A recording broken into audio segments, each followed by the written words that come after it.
confirman al 100% la identidad de Héctor Beltrán Leiva. Analiza el gobierno federal respuesta al pliego petitorio de los alumnos del Instituto Politécnico Nacional. Presenta la Secretaría de Hacienda iniciativa que reglamenta la reforma en competitividad. De aprobarse, de merecer la aprobación de la Cámara de Diputados y la Cámara de Senadores, sin duda alguna nos darían instrumentos de calidad, instrumentos permanentes para tener una verdadera política de Estado en fomento de la productividad y de la competitividad nacional. Florence Cassés presenta denuncia por detención y encarcelamiento ilegal en México. Diagnostican con ébola a un camarógrafo de la televisora estadounidense NBC. ¿Qué tal? Muy buenos días. Bienvenidos aquí al Primer Café. Raimundo Riva Palacio, Paco Bullis, un día con mucha información. ¿Cómo vamos? Pues primero llegamos, como todo el país, llegamos arrastrándonos al viernes después de una intensa semana que no ceja. Ayer, en un hecho insólito, el presidente Enrique Peña Nieto se reunió con 3 secretarios de Estado, el secretario de Gobernación, el secretario de Hacienda, el secretario de Educación y el jefe de la oficina de la Presidencia para evaluar, analizar y tomar decisiones sobre el pliego petitorio que le entregaron los estudiantes del Politécnico al secretario de Gobernación esta semana y que hoy a las 6 de la tarde, de acuerdo con un compromiso público tomado por todas las partes, se va a responder en la Secretaría de Gobernación. Muy interesante por lo inédito de esta... Por lo público. No lo inédito de que se haya evaluado, por lo inédito de que se haya dado a conocer por parte de la Presidencia de la República el análisis de este pliego petitorio. Esto en el día de la marcha que conmemoró el 2 de octubre. Muy pocos incidentes violentos, más bien diríamos incidentes aislados que no tuvieron que ver con la marcha, como nunca han tenido que ver con la marcha del 2 de octubre, sino con grupos radicales, algunos vinculados con anarquistas que hicieron algún daño, pero en función o en comparación de lo que hemos visto en muchos otros años, realmente fueron menores. Hicieron algunas pintas sobre la avenida 5 de Mayo, rompieron algunos vidrios, particularmente de algunos bancos, que es lo que siempre hacen los grupos anarquistas, pero no pasó a mayores. Fue interesante la manera como se desplegó la policía del Distrito Federal, porque lo que se decidió fue no sacar a los Robocops, es decir, no sacar al cuerpo de granaderos que en su propio uniforme, el uniforme está diseñado para intimidar.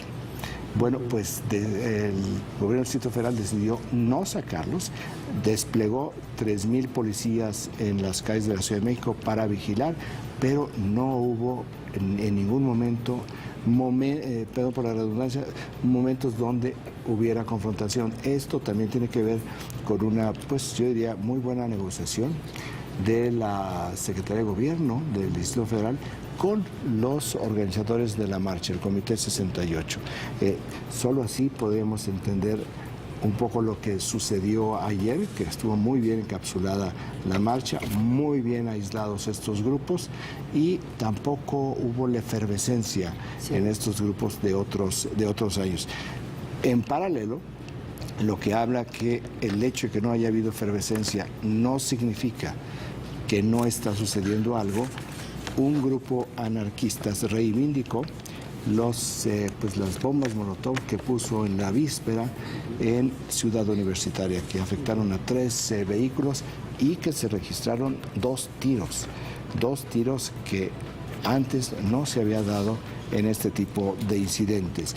Anoche también se realizó en Brasil el último debate presidencial rumbo a la primera vuelta electoral por la presidencia de la República este domingo. Todavía no tenemos cuáles son las reacciones al debate presidencial de anoche. Lo que sí sabemos es que la presidenta Dilma Rousseff llegó con una encuesta dada a conocer el miércoles, donde tiene 47 puntos de preferencia electoral, es decir, serían 4 puntos menos de los que necesitaría para poder alcanzar la reelección en la primera vuelta. Comentando con Paco Abundis, dice, lo veo un poco difícil, pero vamos a hablar de esto un poco más adelante. Y también es muy importante decir que el gobierno de Guerrero sumó ayer a 1.600 burócratas para buscar a 43 estudiantes cuyo paradero se desconoce desde el viernes pasado. Fue muy interesante lo que se hizo en Guerrero, particularmente en Iguala, donde fueron a buscarlos casa por casa, en un esfuerzo donde no solamente está participando activamente el gobierno de Guerrero, sino que se sumó el Ejército, la Marina y la Policía Federal. Y la Comisión de Derechos Humanos. Y la Comisión de Derechos que va registrando. Muy interesante, muy importante lo que sucedió ayer en Guerrero. En el PAI informativo que nos proporciona la agencia Intélite, 23% de los impactos es el hecho sobre la conmemoración del 2 de octubre y el registro que enfatizan los medios es que el saldo fue blanco. 25%, estoy equivocado, 23% es el segundo tema, 25% es la cita que tiene hoy el secretario de Gobernación Miguel Ángel Osorio Chong a las 3 de la tarde con los estudiantes del Politécnico para que dé respuesta del gobierno al pliego petitorio. Como pocas veces una reunión de esta naturaleza es tan anunciada, o bueno, en este caso representa una cuarta parte de las notas por las condiciones, por el ambiente. Y eso que no se por lo inusual, pero además el contexto. 2 de octubre de 1968, uno de los factores que polarizó fue la cerrazón del gobierno federal por establecer un diálogo con los estudiantes. En esta ocasión fue exactamente al contrario, no solamente, bueno, no pedían diálogo, pedían respuesta a los estudiantes al pliego petitorio y lo que hizo fue el secretario de Gobernación salir a dialogar con ellos. Esto no quiere decir que el conflicto se acabe. Hoy vendrá una respuesta al pliego petitorio y de acuerdo como son los órganos, la vida democrática en el Politécnico Nacional, recibirán el pliego petitorio y tendrán que llevarlo a discusión a las asambleas de las escuelas, para que las asambleas de las escuelas den una respuesta y va a la asamblea plenaria del Politécnico y entonces ya habrá una respuesta formal por parte de los estudiantes. Y ha generado mucha discusión sobre la autonomía del Politécnico, sobre la asamblea del IPN, hay solamente creo que 11 estudiantes de los 90 miembros, una cosa así. Hay muchos cuestionamientos sobre el diseño institucional, que me parece también una discusión importante, que no está en el pliego, pero que se está cuestionando. Si estamos hablando de una mayor apertura, mayor democracia, mayor equidad, bueno, algunas otras cosas. El siguiente tema, tercer tema, 21% de los impactos, algo que no se ve muy importante en este momento y es fundamental, es el Senado ya aprobó ayer a 67 magistrados electorales para 17 estados donde va a haber elecciones el próximo año. Van a ser muy importantes en julio. En julio van a ser fundamentales.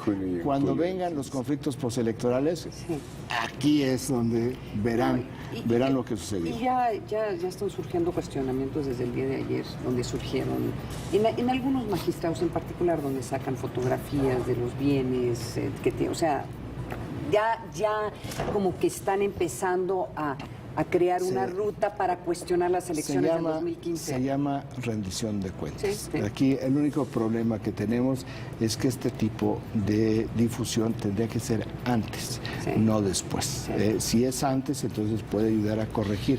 Después, pues ya será un golpeteo permanente. Cuarto tema del PAI informativo, con 20% de los impactos. Esto es fundamental. Pues el presidente, el Ejecutivo, envió al Congreso una iniciativa sobre productividad.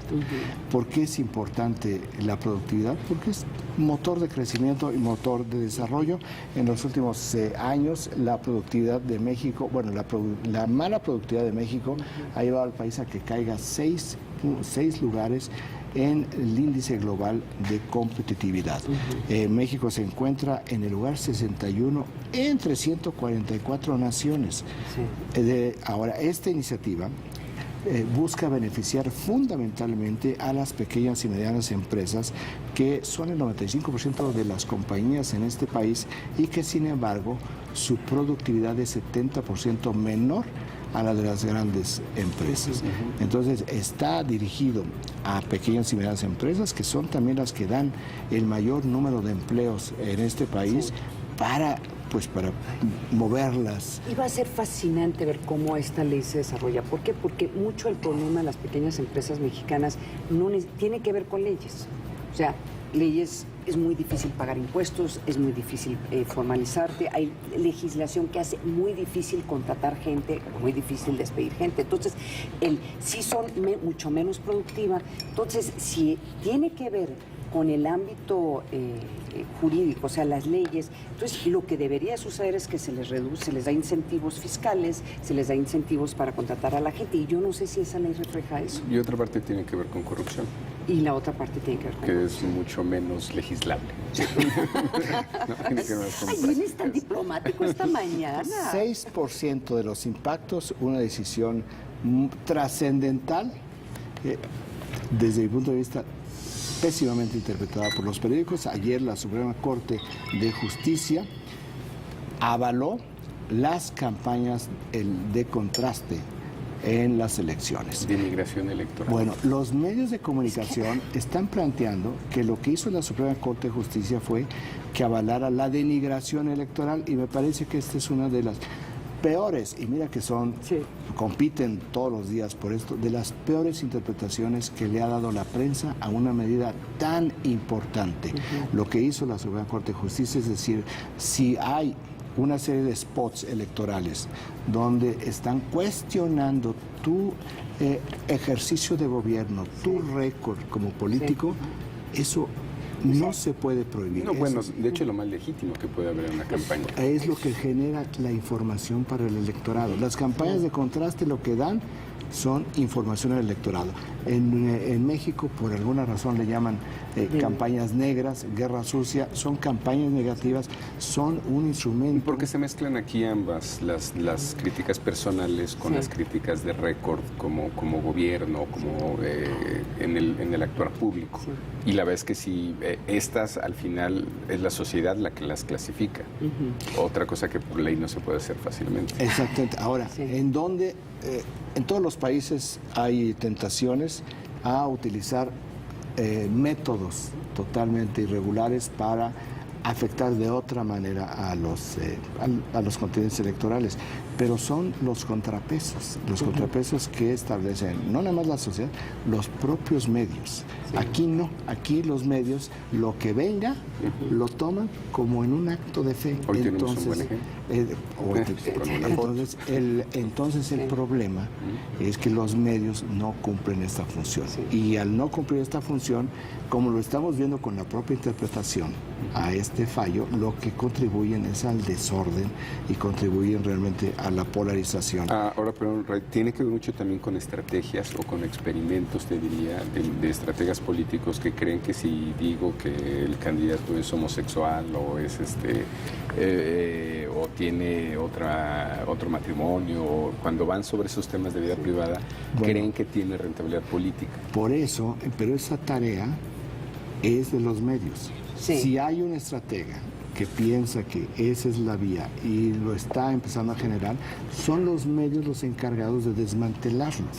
Pero los medios lo que han hecho es, se suben a las tribunas y le dan cabida absolutamente a todo como si fuera real, donde los medios parecería que no tienen la responsabilidad, y es la principal responsabilidad, porque son los que tienen que estar ejerciendo este tipo de es que estamos hablando también de spots que están de una forma, son spots oficiales, son los spots que ponen los candidatos, y el problema es que como son oficiales o están de una forma avalada por las instituciones, entonces sí los tienes que regular. El problema es, como tú lo dices, no es denigrante decir que cuando era gobernador X persona subió la inseguridad, hubo más atracos, entró en más deudas el gobierno.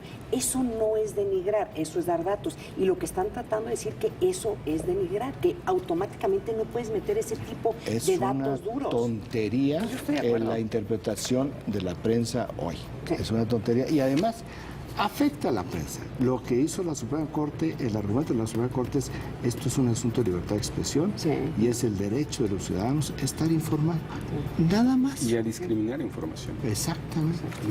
Bueno, el último tema, 5% de los impactos, la Secretaría de Energía le empieza a meter un matiz a lo que se ha anunciado para agosto del 2016, de que va a empezar a bajar los costos de las tarifas de energía de gas, energía eléctrica, donde dice que el precio del gas LP va a estar amarrado a la inflación. Bueno, eso podría ser, si no sube mucho la inflación, esto podría ser muy buenas noticias. Y viceversa.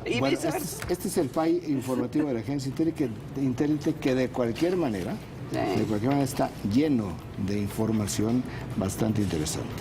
Hay también las portadas reflejan diferentes matices de lo que sucedió el día de ayer. El Universal creo que tiene uno de estos temas debatibles a los que te refieres, Raimundo, no estás de acuerdo. Sí. Captura de H pone en crisis a políticos. Crisis porque aparecen en fotos con alguien, porque son miembros de un partido. No sé, me parece excesiva es hacer un caso de algo que todavía estás analizando, significa algo que el candidato, el miembro de un partido salga en la foto con él. Sobre todo porque aquí se refiere mucho que es el diputado del PAN, Ricardo Villarreal, que aparece en una foto con la persona detenida, con Héctor Beltrán Leiva, quien la Procuraduría General de la República dice que es el operador financiero. Villarreal, Ricardo Villarreal, que es el panista en Querétaro, él ya dijo ayer, oigan, esa foto donde yo aparezco con él fue una foto en un evento público. Del Club de Industriales. Sí, público. O sea, de una reunión donde había, ¿cuántos dijo? 40 o 50 empresarios. Y él era empresario. En ese entonces. Entonces, claro, estoy de acuerdo contigo, Paco. La manera como lo plantean es, oye, fíjate que los agarraron solitos y algo estaban intercambiando, ¿verdad? Porque en la foto aparecen nada más 3, ¿no? Y eso es como ligado a este tema de los videos, en donde tú tienes audios donde hay o videos, puedes ver que están negociando individuos o platicando con la tuta. Eso es muy, muy, muy, muy diferente a lo que tienes tú en estas situaciones, que seguramente, pues no sé ustedes, pero ¿cuántas conferencias has dado, Raimundo, y se te acercan, no sé, 2 personas a tomarse una foto contigo? Bueno, los candidatos, cuando son campañas electorales, ¿cuánta gente se acerca? ¿Y qué hace un candidato? No te voy a saludar porque no sé quién eres. Sí, no puedes. Pues es imposible. No, es imposible. Es un poco excesivo el término crisis, ¿no? Oye, yo creo que la razón es la que tiene la portada más interesante en relación a las marchas del día de ayer. La foto, ¿no? La foto es increíble, no sé si nuestros compañeros puedan subirlo a pantalla, en donde la portada dice saldo blanco y besos, en marcha del 2 de octubre. Y abajo, también como describiendo la cronología, ahí está la foto, vean qué foto tan maravillosa, ¿no? Saldo blanco y besos en la marcha. Creo que son las 2 gráficas que sí resumen el día de ayer, ¿verdad? Y luego está abajo, hay una foto en donde está el presidente en su reunión con gabinete, en donde analiza la respuesta que le va a dar el gobierno federal, podríamos decir que es hasta la presidencia, al conflicto del Instituto Politécnico Nacional. Entonces ahí está la foto, se les ve conversando. Sí, en esa reunión, decíamos, estaba el secretario de Hacienda, el secretario de Educación y el jefe de la oficina de la presidencia. Es una primera plana que resume muy bien, ¿no? Lo que pasó el día de ayer, sí. El Financiero tiene en una pequeña nota las propuestas que salieron en el debate el día de ayer, al que te referías, Raimundo, y hay un viraje de Marina Silva a voltear a ver a los empresarios para ver si con esto dicen soy más moderada de lo que ustedes creen, porque finalmente su perfil radical es el que la está llevando a perder preferencia entre los electores. Curioso que solo un periódico haya publicado lo de anoche, ¿verdad? Sí, en primera plana. Ah, sí. Y el financiero creo que frecuentemente es el que está prestando más atención a algunos temas internacionales. Bueno, creo. pero además lo que sucede en Brasil afecta a México. O sea, la percepción que se tenga del siguiente presidente brasileño por parte de los mercados va a tener de una forma u otra un impacto en la economía de Latinoamérica.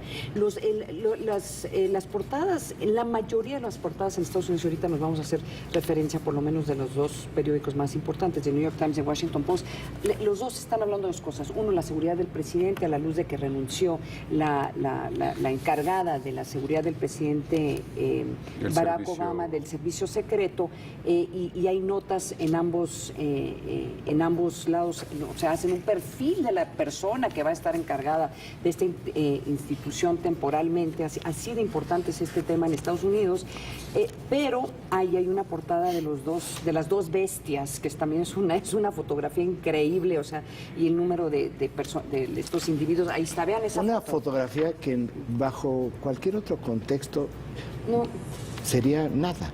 Y hoy ocupa 6 columnas, prácticamente 6 columnas en la parte superior del New York Times. Sí. Entonces, es lo que te dice que el contexto te da la jerarquía muchas veces en la información. Y el otro es el tema de ébola. Ya lo habíamos comentado el día de ayer, los últimos 2 días, que el ébola llegó a Estados Unidos.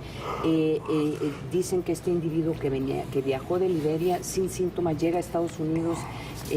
Tuvo contacto aparentemente con más de 100 personas, ya empieza a crear reacciones casi de pánico. Ahí está la foto del apartamento donde se quedó este individuo, en donde tienen en cuarentena a la familia directamente, que incluye varios niños, pero ha habido reacciones aún del gobierno de México, donde ya están poniendo una red epidemiológica en la frontera entre Tamaulipas y Texas, y ya estamos empezando a ver una reacción mucho más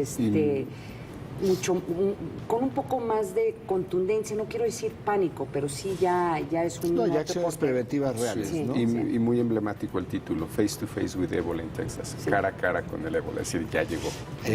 Y también está ya el informe de ayer, la cadena NBC, la cadena de televisión, informó que uno de sus camarógrafos, ¿no?, que estaba cubriendo el tema del ébola en Liberia, está infectado y va ya con todas las medidas de seguridad a Estados Unidos para ser tratado. Como recomendación nada más, un artículo de The Guardian sobre Marina Silva, que la describe como la primera posible, bueno, ya no tan posible, candidata verde que podría llegar a la presidencia. Un buen perfil. Paco ya le está descartando. No, Paco, no hagas eso. Vámonos a un corte, regresamos. Sí, faltan 21 días.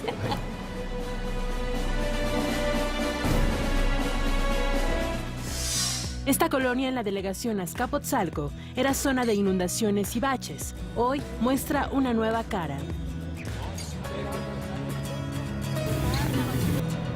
Cuando llovía, pues ahora sí que había la inundación y todo, y a raíz de esto que el delegado nos proporcionó para las banquetas, que ya estaban muy deformes por los árboles, y se hizo todo el bacheo en toda la calle, pues ahora sí que la gente ha estado muy agradecida.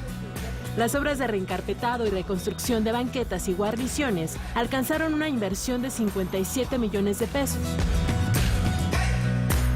Estamos atacando sobre todo 10 colonias que no habían tenido atención durante muchos años, ¿no? Eran trabajos muy requeridos por la comunidad y decidimos que ese recurso que nos llegó se canalizara precisamente a esas colonias.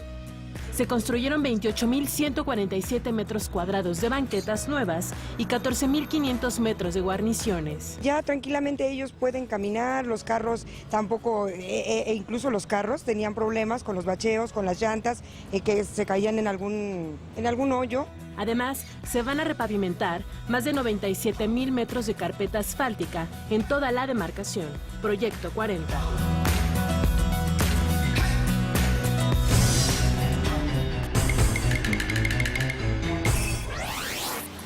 Casa Blanca. La primera piedra se colocó el 3 de octubre de 1792.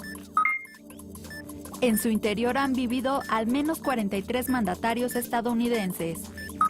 El dato útil para comentar en el café.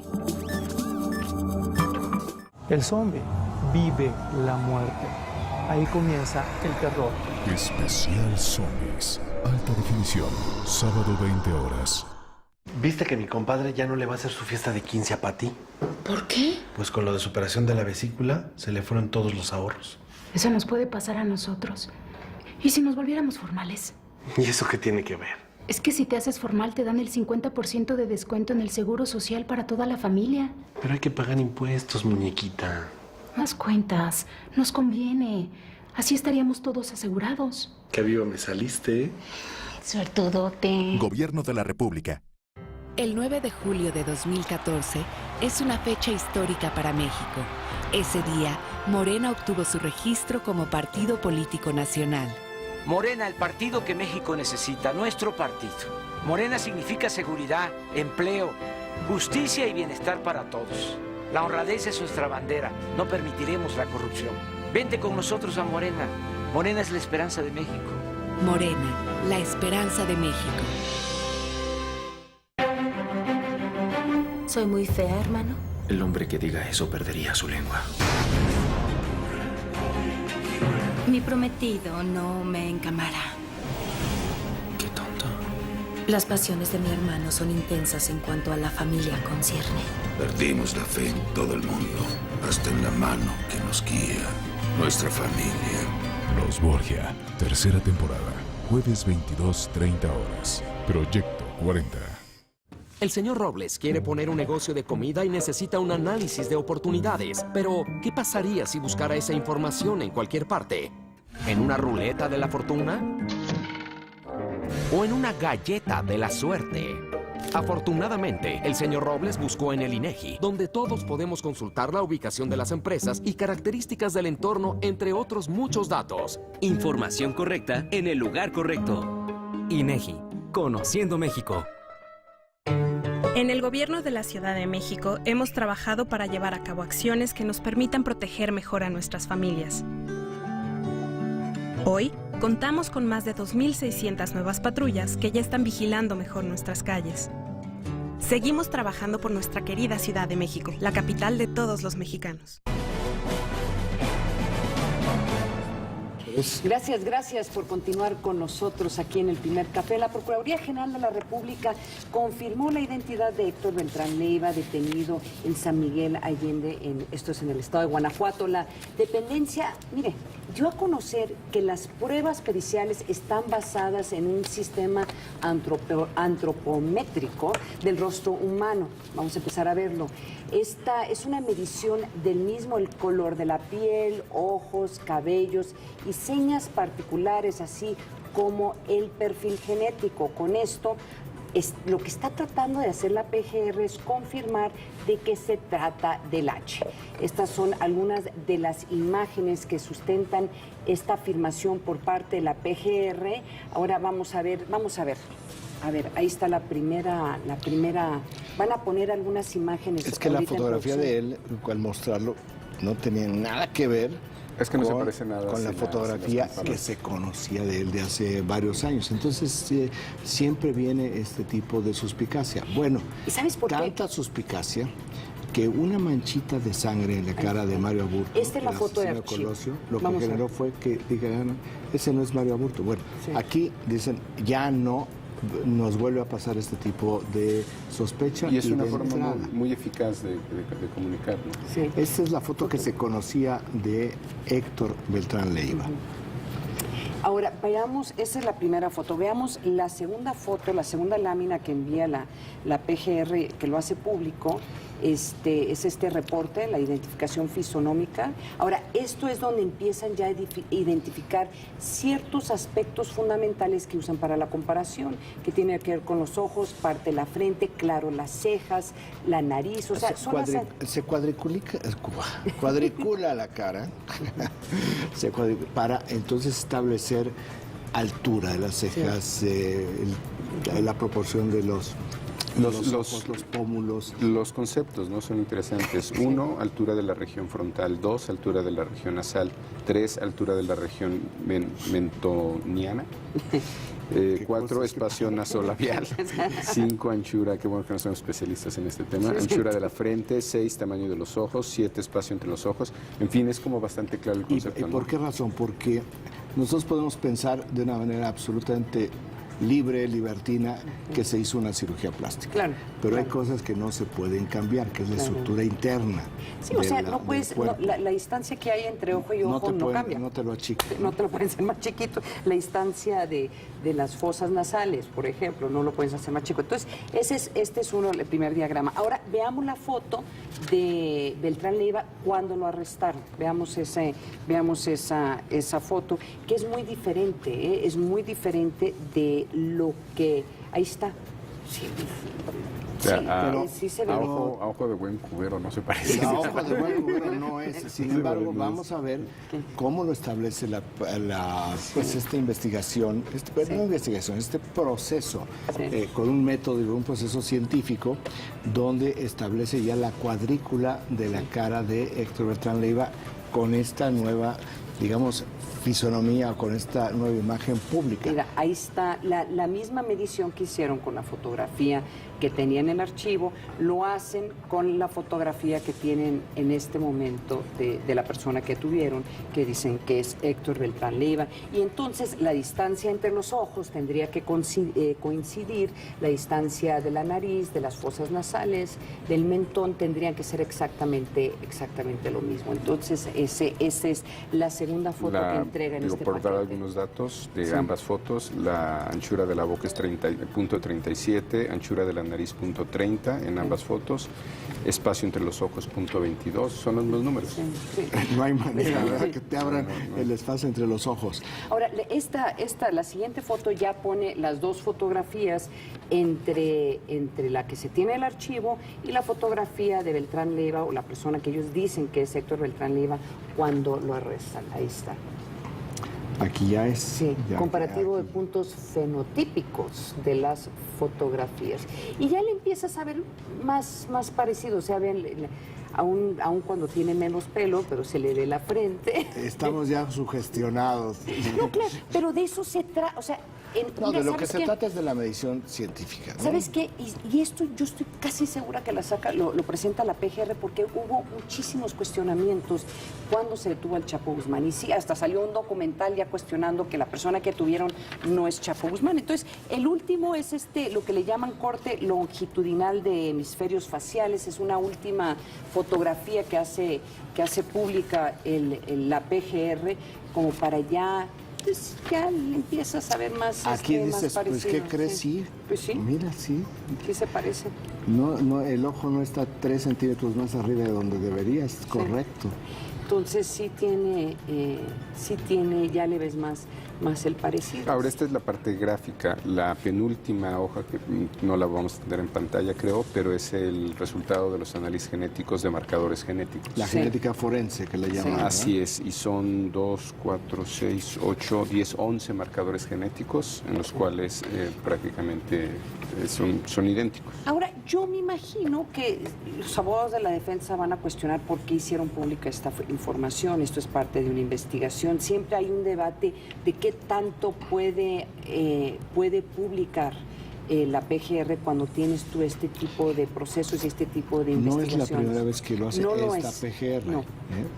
No es, y yo creo que sirve muchísimo para que, si vas a cuestionar y a dudar, bueno, ya en esto no. Sí. Este casillero ya que se quede, o demuestra científicamente que no sirve la genética forense, que no sirven los análisis morfológicos. Sí. O había otro Beltrán Leiva que no conocíamos. Exacto. Bueno, o sea, un hermano. Había un clon. Mira, ahí está No, y sabe, yo creo que es muy útil, más allá del cuestionamiento que pueda haber por la defensa, uno te da a entender que sí, a diferencia de otras procuradurías del pasado, este tipo de información es mucho más útil que estarlos poniendo haciendo estas demostraciones públicas donde van y inmediatamente después del arresto hacen este gran show mediático para demostrar que arrestaron un número de personas que posiblemente podrían ser parte de una organización o no. Esto es claramente tratando de poner pruebas científicas sobre la mesa para que el público pueda ver que están confirmando que, por lo menos desde un punto científico, que la persona que arrestaron es Beltrán. Parece mentira, pero sigue siendo muy importante en este país donde sospechamos hasta de nuestro reflejo en el espejo. O sea, asumimos que la persona que está con nosotros es Yo también soy un Palacio, clon. pero no sé. Yo soy un clon. De hecho, mi ojo derecho es como 8 centímetros más abajo de donde está. Vámonos a otra información. En días pasados, el presidente Enrique Peña Nieto envió a la Cámara de Diputados la iniciativa de ley que reglamenta las reformas constitucionales de los artículos 25 y 26 en materia de competitividad. Ayer esta propuesta fue presentada por el secretario de Hacienda, Luis Videgaray. El secretario de Hacienda, Luis Videgaray, presentó la iniciativa de la ley reglamentaria de la reforma constitucional en materia de competitividad. Se trata de generar una política de fomento económico moderna que entienda que la creación de empleos, la creación de valor, la generación de capital, la realiza el sector privado. Pero el sector privado lo puede hacer mejor cuando hace equipo con el sector público, particularmente con el gobierno de la República. Y para ello se requiere un marco claro de política de fomento económico. El encargado de las finanzas públicas del país informó que esta propuesta tiene el objetivo de establecer un marco de políticas públicas que impulsen el crecimiento y desarrollo de México en un periodo de 20 años. Estos esfuerzos no pueden ser esfuerzos de corto plazo, no pueden ser esfuerzos que son exitosos un año y desaparecen el año siguiente. De aprobarse, de merecer la aprobación de la Cámara de Diputados y la Cámara de Senadores, sin duda alguna nos daría instrumentos de calidad, instrumentos permanentes para tener una verdadera política de Estado en fomento de la productividad y de la competitividad nacional. Esta iniciativa enviada por el presidente Enrique Peña Nieto el pasado 30 de septiembre a la Cámara de Diputados fue turnada a las Comisiones Unidas de Competitividad y de Economía. Se espera que su discusión ante el Pleno de este recinto legislativo inicie a principios de noviembre. Regresamos con nuestros analistas a la mesa de El Primer Café. Aquí estábamos hablando de dos temas que a veces se confunden. Algo es la productividad y algo es la competitividad. Están tratando de hacer ambas cosas en esta propuesta que va a reglamentar estos artículos constitucionales. Y lo que dice el secretario Videgaray, yo creo que es muy importante subrayar. Él está hablando de una propuesta o un cambio legislativo que podría tener impacto hasta en 20 años. O sea, ojalá que alguno de estos aspectos de esta ley tenga un impacto a corto plazo. Lo necesita claramente la economía y estas pymes. Pero también el tema de la productividad es un tema que tiene que ver con la capacidad de producir internamente las empresas, que es muy, muy bajo en México y de hecho cuando se hicieron unos análisis, Videgaray habla mucho sobre esto en las conferencias y en los eventos públicos. O sea, él siempre ha hablado mucho más del tema de productividad que de competitividad. Todos nos hemos amarrado al tema de que si una empresa de una forma u otra le permites por lo menos constituirse en una forma rápida, si no hay corrupción, si tú tienes, puedes tú conseguir trabajadores o contratar trabajadores, pues eso podría resultar en una empresa mucho más competitiva, pero no necesariamente mucho más productiva. Entonces yo creo que sí hay que diferenciar estos dos conceptos. Va a ser interesante ver cómo se desarrolla este debate, porque sí, es un debate importante en un momento en donde se está cuestionando por qué no está creciendo México en el porcentaje que debería estar creciendo, ¿no? Ahora, prácticamente en todas los análisis que hay sobre México que hablan de estas dos pistas que tenemos, sobre todo creo que el Economist es quien lo ha señalado más, tenemos una pista para el mercado externo donde somos productivos, somos competitivos, y tenemos esta del mercado doméstico. Creo que el énfasis aquí, o lo que es distinto, no sé si hay un registro previo a esto, es el largo plazo. La idea de que esto sea, digamos, un plan de 20 años es muy distinto a iniciativas que antes se han planteado, creo. Es que los países serios se plantean ese tipo de metas. ¿Qué estás sugiriendo? Es que son asuntos de Estado, ¿verdad? Entonces los planes, hay planes que son quinquenales, que tienen un horizonte de 25 años, lo cual te permite como Estado formular políticas donde no importa cómo vengan los cambios de gobierno, inclusive cambios de partido, hay una política de Estado consensuada entre todos los partidos de que ese tiene que ser el rumbo. Porque hay cambios que no se dan no hay cambios en el corto plazo de esta naturaleza e inclusive periodos como los 6 años del Ejecutivo mexicano, hay cosas que no te alcanzan ni siquiera en dos sexenios. Por eso en algún momento, allá en los 90s o en los 80s, José Ángel Gurría dijo que el PRI iba a gobernar durante 24 años. ¿no? Él estaba pensando, le fue muy mal con esa declaración porque se enmarcó en un aspecto de autoritarismo político y él estaba pensando realmente en un asunto técnico de los largos plazos. Quizás se hubiera dicho, pues un modelo que va a durar 24 años y no le mete el ingrediente del PRI, le hubiera ido menos mal. Pero bueno, al final técnicamente sí estaba en lo correcto. Perdón, nada más el Financiero creo que destaca bien los 4 puntos fundamentales en su primera plana. Impulsará integración de pymes con grandes empresas, incentivará a que las empresas exportadoras trasladen su proveeduría a México, que me parece que es de los puntos fundamentales, que sí ha pasado, según entiendo, con los autos, con la industria automotriz, y hay un encadenamiento de empresas locales. Tendrá políticas sectoriales y regionales y su horizonte es de hasta 20 años. Bueno, nos vamos a ir a un corte y regresando vamos a hablar sobre las marchas, lo que sucedió el día de ayer aquí en la Ciudad de México. No se vayan.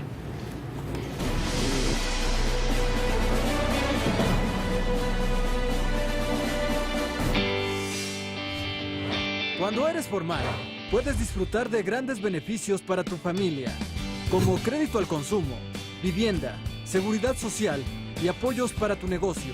Crezcamos juntos. Ser formal conviene.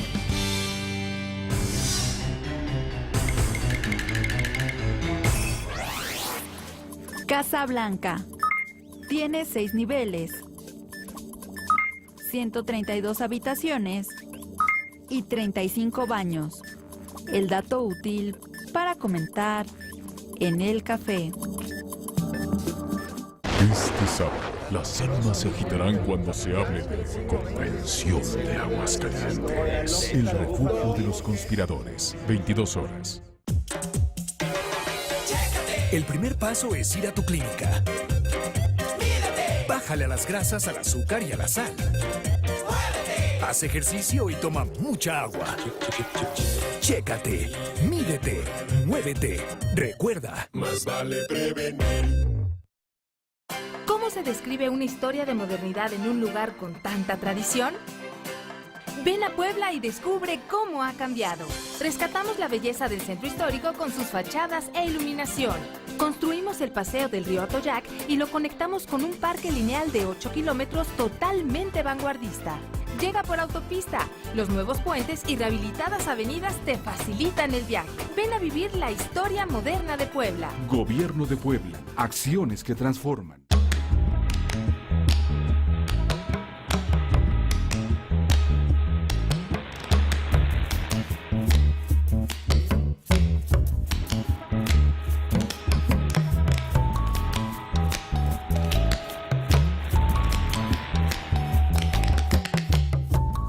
El dinero mueve al mundo. David Páramo te explica por qué. Poder Financiero. Lunes 22 horas. Proyecto 40.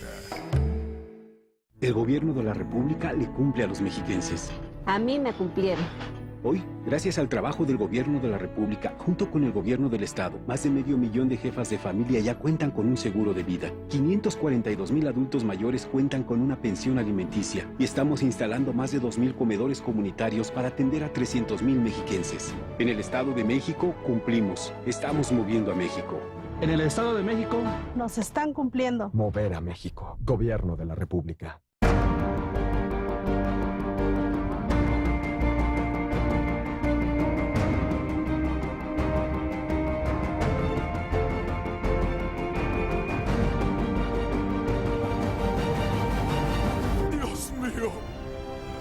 ¿Por qué me has abandonado? Todos los domingos descubre los enigmas, realidades y secretos en El Pulso de la Fe. Domingo 16:30 horas. Proyecto 40. Soy Manuel y soy alfabetizador de Linea. Ya llevo 3 años. Poder ayudar a que la gente aprenda a leer y escribir y ver los ojos llorosos de un padre al escribir por primera vez el nombre de sus hijos es indescriptible. En los próximos 4 años vamos a enseñar a leer y escribir a más de 2 millones de personas y a más de 5 millones a estudiar la primaria y secundaria. Con el Linea y mis compañeros, yo sé que puedo. Con la alfabetización estamos moviendo a México. Gobierno de la República.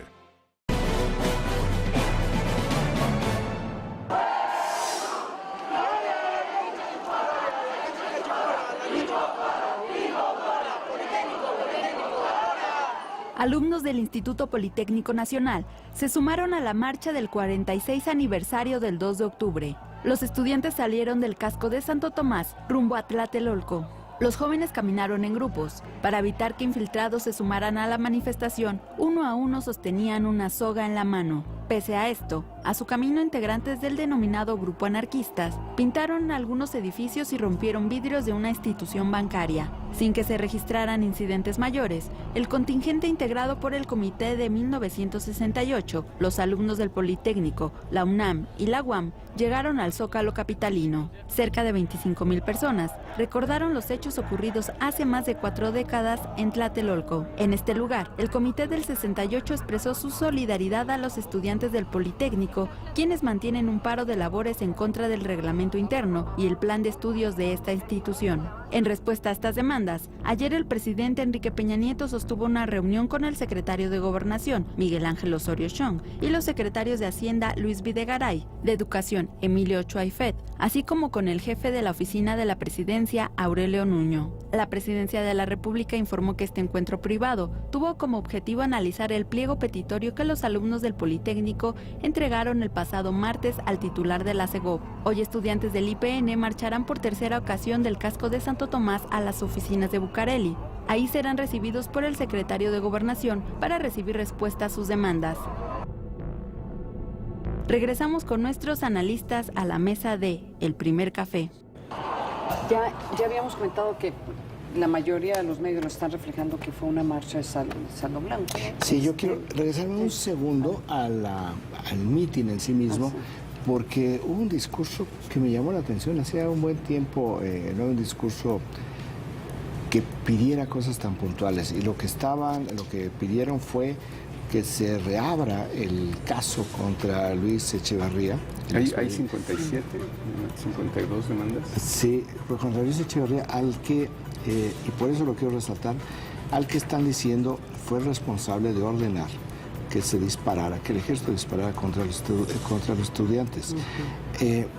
Bueno, si van a ir por ahí, pues van a llegar a ningún lado. Ese es el problema, porque Luis Echevarría era el secretario de Gobernación, y como secretario de Gobernación no tenía autoridad sobre el ejército. De hecho, sigue siendo todavía un misterio, por más documentación que hay sobre exactamente qué sucedió en el sentido de quién disparó primero. Porque la primera baja, la noche o la tarde, en ese momento, la tarde del 6 de octubre, fue el general Jesús Hernández Toledo. Era el responsable de la tropa que llegó a la Plaza de las Tres Culturas con una instrucción que era dispersar la marcha. ¿Quién le disparó? Desde el edificio, desde la torre de Tlatelolco, la vieja torre de Tlatelolco, de la Cancillería mexicana, nunca se ha dicho.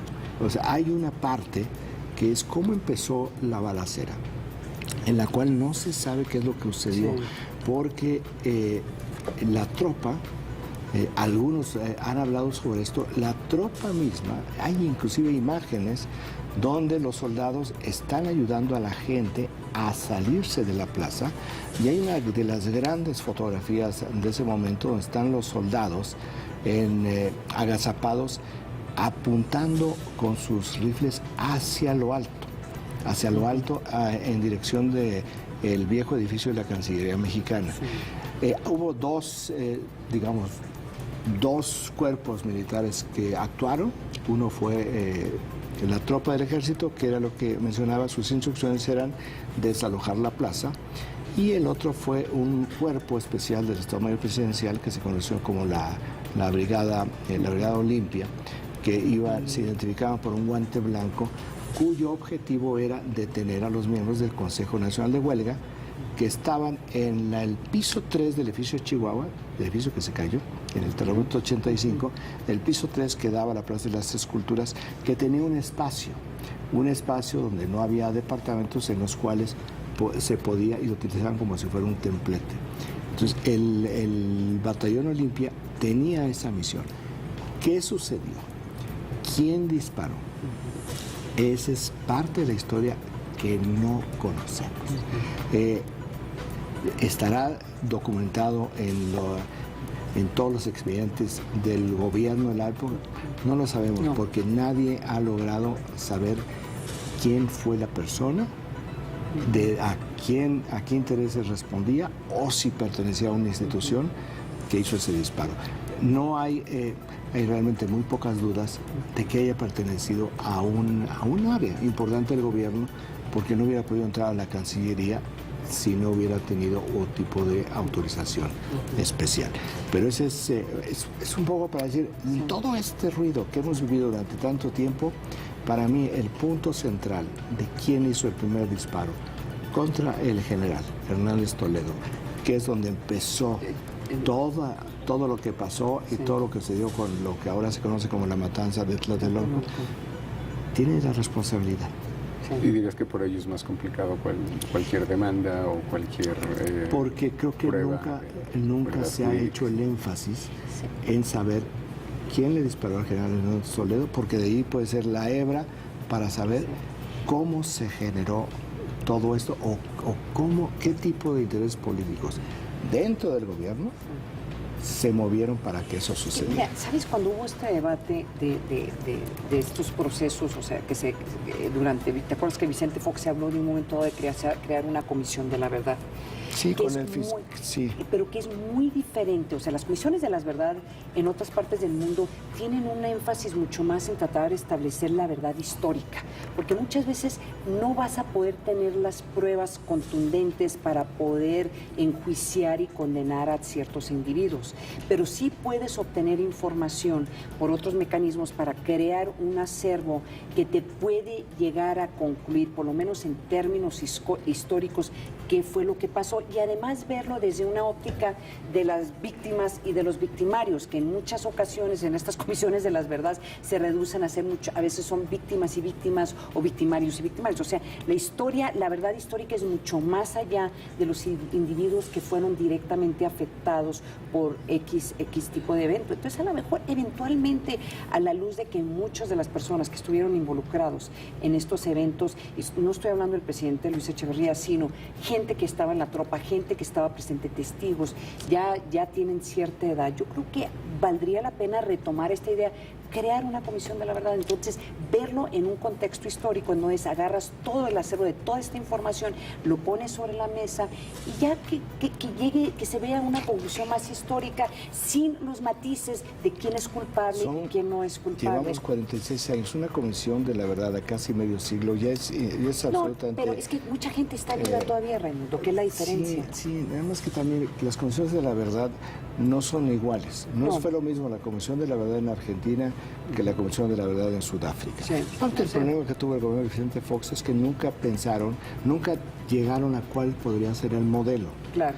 Y la lógica, el espíritu que inspiraba la Comisión de la Verdad en el gobierno de Vicente Fox no era la verdad, era ajustar cuentas con el pasado. Bueno, eso no te lleva a nada. O la chilena, que también era otro modelo. La chilena era otro modelo. Entonces, sí hay modelos de comisión de la verdad.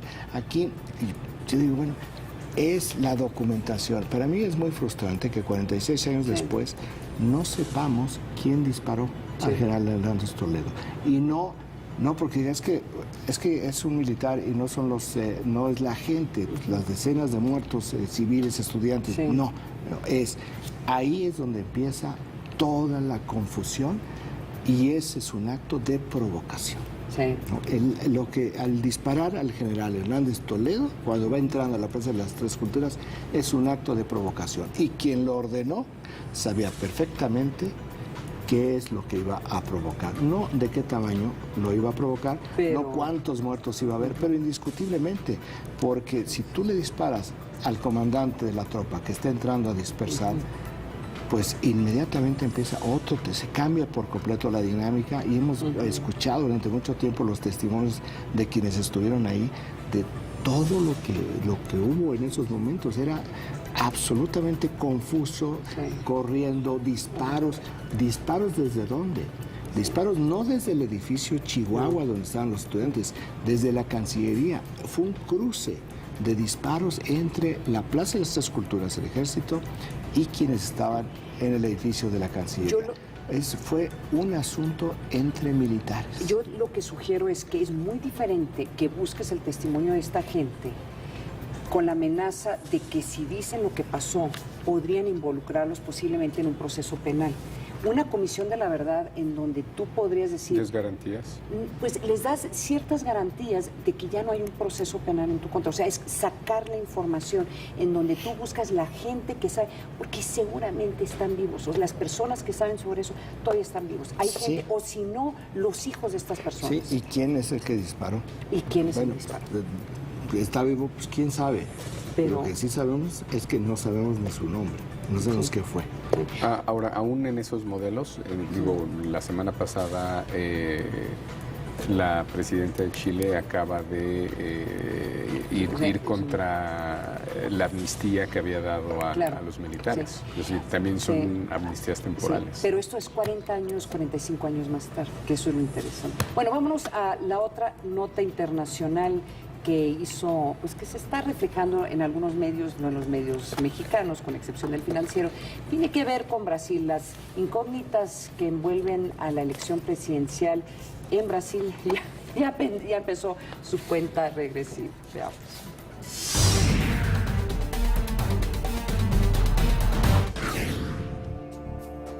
El próximo domingo 5 de octubre, más de 142 millones de brasileños acudirán a las urnas para elegir a su nuevo presidente, pero será la clase media quien va a definir el futuro de Brasil durante los siguientes 5 años.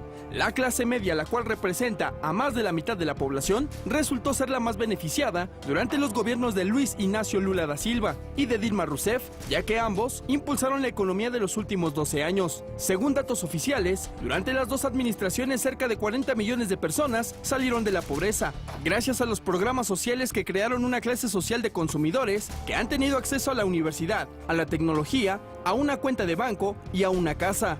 Este ascenso social volvió a los brasileños más críticos y exigentes. Por ello, en 2013 estalló una ola de protestas, pues los inconformes esperaban más de su gobierno, en sectores como salud, educación y economía, temas que mantienen vulnerable a Brasil a 2 días de que se realicen las elecciones presidenciales. Pero no solo el país sudamericano se encuentra preocupado, sino también Argentina, Venezuela y Bolivia, países vecinos que mantienen una estrecha relación comercial con el país sudamericano.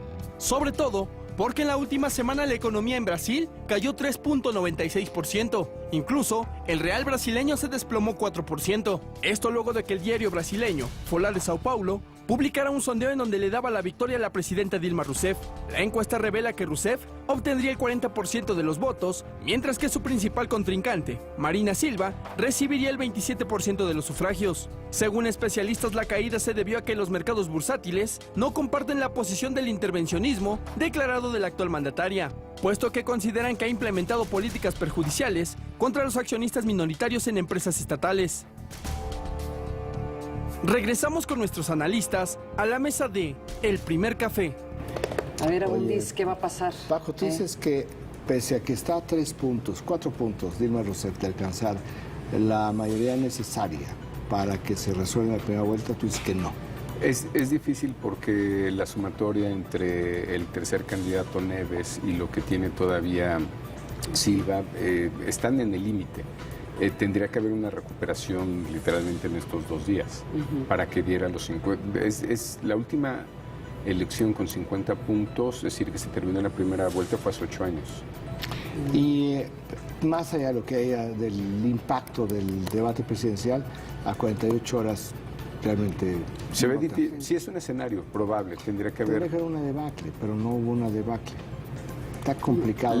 Digamos, si esto no está estable y lleva tendencia, porque lo que ha pasado en las últimas 2 semanas es que se ha recuperado, prácticamente 1 punto, 2 puntos por semana. O sea, sí ha sido muy notable.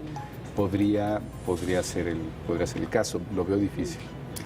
Es decir, los argumentos de Silva no dejan de ser muy impactantes para la clase política y para el PT, sobre todo en el tema de corrupción. Tu apuesta es que se va a Brasil a una segunda vuelta.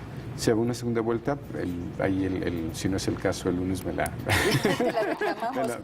reclamas. Oigan, antes de que se acabe el programa, buenas noticias de Estados surge de un reporte de Estados Unidos. Bajó el desempleo a 5.9%. Es bajo en 6 años, ¿eh? Y eso también te explica por qué van en incremento las remesas que están mandando los connacionales a México. Buenas noticias para Estados Unidos, para Barack Obama, ante las elecciones que tienen. Y de alguna manera ayuda al tejido social mexicano. No, muchísimo.